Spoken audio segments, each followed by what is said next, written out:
बच्चों, इस वीडियो में पाठ 2 के ईदगाह पाठ के स्वाध्याय के प्रश्न मैं समझाने जा रही हूँ। प्रश्नों के उत्तर लिखिए। रोजे के दिन मुसलमान क्या करते हैं? तो रोजे के दिन या मुसलमान क्या करते? सूर्योदय से सूर्यास्त तक को कुछ भी न खाने पीने को अर्थात उपवास को रोजा कहते हैं। रोजा मुसलमानों का एक मजहबी फर्ज है।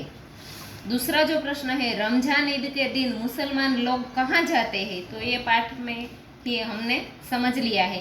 रमजान ईद के दिन मुसलमान नमाज पढ़ने के लिए ईदगाह जाते हैं।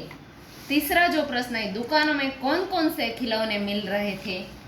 तो दुकानों में तरह तरह के खिलौने थे। सिपाही और गुजरिया, राजा और वकील, पिश्ती और धोबिन जैसे मिट्टी के खिलौने मिल रहे थे। अब आगे का जो प्रश्न है, पेंसिल में लिखित शब्दों के समानार्थी और विरोधी शब्द लिखिए। पेंसिल का जो चित्र दिखाया गया है उसमें यहाँ ऊपर जो शब्द करके जो लिखे हैं उस शब्द के इस लाइन में हमें समानार्थी शब्द और इस लाइन में हमें विरोधी शब्द लिखने हैं ऊपर दिए गए शब्द के। यानी कि शीतल, तो शीतल का समानार्थी शब्द ठंडा होता है और विरोधी शब्द होता है उष्ण। उसी तरह प्रसन्न, तो उसका समानार्थी शब्द है खुश, तो विरोधी है खीन अथवा दुखी। गरीब तो दीन, ह्रस्व ही नहीं दीर्घ ही लिखना है, दीन, और विरोधी शब्द है अमीर। अंधकार तो समानार्थी शब्द है अंधेरा, विरोधार्थी शब्द है प्रकाश। स्नेह तो प्रेम, समानार्थी शब्द और विरोधार्थी शब्द ध्रुणा। पुरानी, समानार्थी शब्द है प्राचीन और विरोधार्थी शब्द है नई। तो इस तरह से आपको इस चित्र में अपनी बुक में समानार्थी और विरोधार्थी शब्द लिखने हैं। उसके बाद तीसरा जो प्रश्न है, मुहावरों का अर्थ देकर वाक्य में प्रयोग कीजिए। तो इस तरह यहाँ जो मुहावरे दिए गए हैं वह सब यहाँ भी हैं, जो आप अपने बुक में पेज नंबर 13 पे दिख सकते हैं।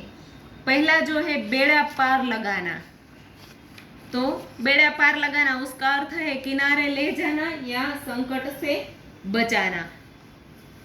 तो इसका जो वाक्य में प्रयोग है, अभी कोरोना जैसी महामारी से भगवान ही हमारा बेड़ा पार लगा सकते हैं, ऐसा वाक्य प्रयोग कर सकते हैं। बाल बांका न होना, तो बाल बांका न होना उसका अर्थ है जरा भी नुकसान न होना। मेरे दुश्मन ने मेरे साथ बहुत प्रयोग किए लेकिन फिर भी मेरा बाल बांका न हुआ। तीसरा जो है छाती पीट लेना, तो उसका जो अर्थ है वह है दुख प्रकट करना। हामिद के हाथ में चिमटा देखकर दादी ने अपनी छाती पीट ली।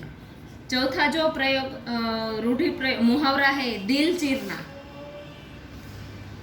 तो दिल चीरना उसका जो अर्थ होता है यहाँ नहीं लिखा है, लेकिन बहुत दुख पहुंचना, बहुत दुख पहुंचना। मेरे मित्र ने मेरे साथ झूठ बोलकर मेरा दिल चीर दिया।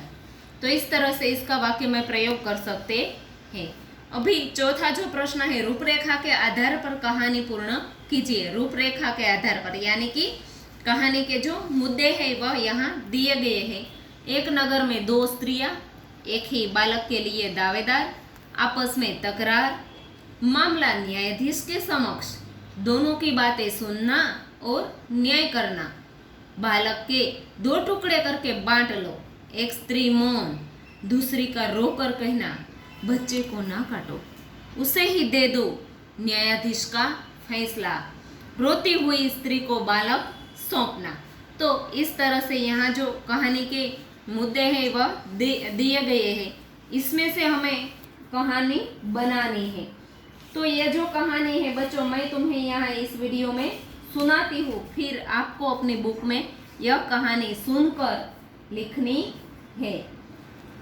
कोई एक नगर था, उसमें आसपास में 2 स्त्रियां रहती थी।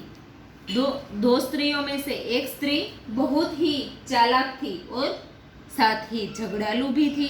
दूसरी जो स्त्री है वह बहुत ही सीधी सादी थी। जो झगड़ालू स्त्री थी उसे कोई संतान नहीं थी, लेकिन जो सीधी सादी स्त्री थी उसका एक छोटा बेटा था। एक दिन जो स्त्री का बेटा था वह बहुत ही सरल और मिलनसार होने के कारण वह अपने घर में अपने बच्चे को छोड़कर किसी काम के लिए बाहर जाती है। जब वह देखती है जो पास में जो स्त्री रहती थी बहुत झगड़ालू थी और लालची थी, वह स्त्री देखती है कि आज यह स्त्री बाहर गई है और वह अपने बेटे को घर में ही रख कर गई है। फिर वह उसके घर में जाकर उसके बेटे को ले लेती है। वो दूसरी जो स्त्री है वह घर आकर देखती है तो अपने बच्चे को न पाकर इधर उधर ढूंढने लगती है और पड़ोसियों के पास से उसे पता चलता है कि जो वह झगड़ालू स्त्री और कपटी स्त्री थी वह अपने उसके बेटे को ले गई है।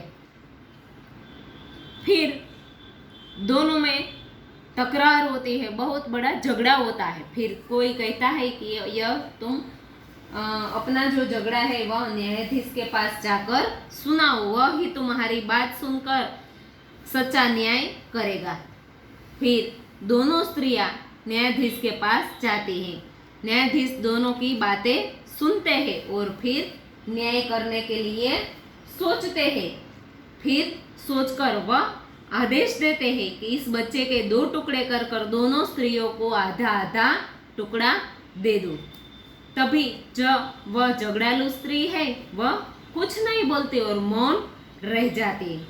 फिर दूसरी जो स्त्री हकीकत में जो बच्चे की माँ थी वह बहुत रोती है और रोकर वह कहने लगती है नहीं नहीं, मेरे बच्चे को मत काटो, मेरे बच्चे को जिंदा ही रहने दो और मुझे नहीं चाहिए मेरा बच्चा, यह बच्चा है वह उसे ही दे दो। तभी यह बात सुनकर न्यायाधीश समझ जाते हैं कि जो स्त्री रड़ने लगती, जो स्त्री रोने लगती है वही हकीकत में इस बच्चे की माँ है। फिर यह सब देखकर न्यायाधीश है वह फैसला सुनाते हैं और रोती हुई स्त्री को बच्चा दे देते हैं और कहते हैं कि यह बच्चा तुम्हारा ही है। तो इस तरह से न्यायाधीश सच्चा न्याय करते हैं और उसे पता चलता है कि सच्ची माँ उसकी वही है। तो इस कहानी की जो सीख है वह है सत्य की ही जीत होती है।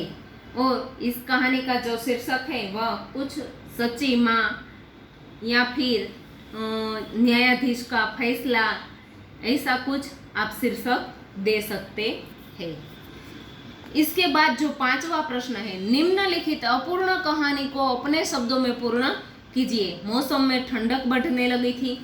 माँ सोचने लगी कि इस साल ढेर सारे स्वेटर बनाकर बेचने हैं जिससे अंकित की 10वीं कक्षा की फीस और पढ़ाई का खर्चा निकाला जा सके। अंकित के पापा नहीं थे, अंकित एक बड़ी बहन थी। अंकित अपने घर में समृद्धि लाने के लिए प्रतिदिन सोचता रहता है।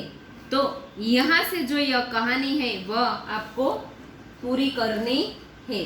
तो यहाँ से आप क्या करेंगे, तो इस कहानी को पूर्ण करने के लिए आपको कुछ सोचना पड़ेगा कि मैं कभी यहाँ से अपने चाचा के घर गया था, वहाँ चाचा के घर गया तो वहाँ मैंने देखा कि टीवी का जो एक कार्यक्रम है कौन बनेगा करोड़पति, या फिर आप लिख सकते हैं कि मैंने वहाँ जाकर देखा कि चाचा है वह बैंक के कई काम करते हैं, वह कंप्यूटर में काम करते हैं। फिर मैंने भी सोचा कि मैं भी क्यों न कंप्यूटर में कोई कोर्स करूं। फिर वह कोर्स करता है।